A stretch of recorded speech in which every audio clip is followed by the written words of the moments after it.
Mengapa tidak jadi 16 September? Karena puak ini dia tak reti undang-undang. Puak UMNO dia tak boleh terima.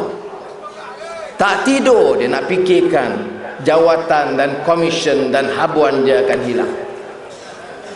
Kita tunggu.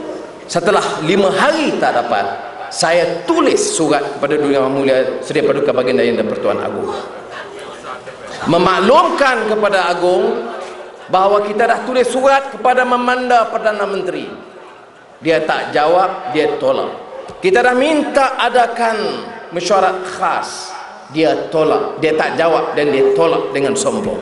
Akhirnya orang UMNO sendiri ambil keputusan humbankan Datuk Abdullah Badawi dengan cara yang cukup menghina dan mengaibkan sekali.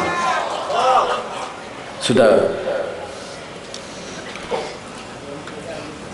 Sekarang dalam perbincangan kita, pimpinan PAS, pimpinan keadilan dan DAP, kita memilih cara-cara lain yang mungkin mengikut perlembagaan dan peraturan.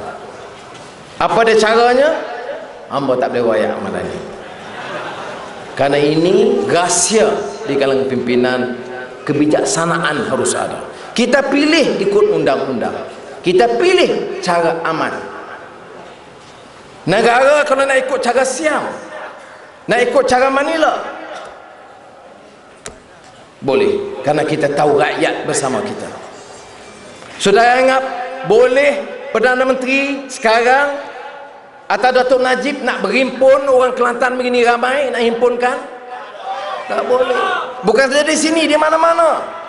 Ramai kawan-kawan kita di Kelantan yang kempen di Perempatan Pau. Paling ramai Datuk Najib boleh himpun 70 orang. Oh, yang orang tempatan. Yang lain dia angkut bas-bas.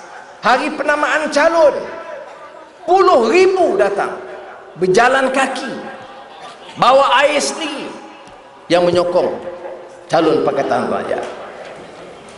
UMNO dan Barisan Nasional sediakan bas pergi setiap kampung, 40 biji bas merata kampung, satu bas 4 orang.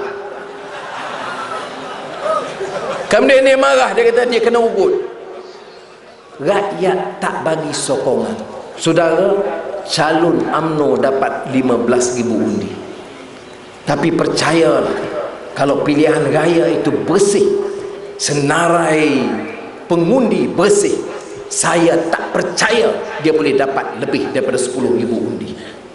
Sebab itu, seperti mana disebut oleh Datuk Usam, insya-Allah doa, kekuatan doa ini jangan kita remehkan. Kita boleh ikhtiar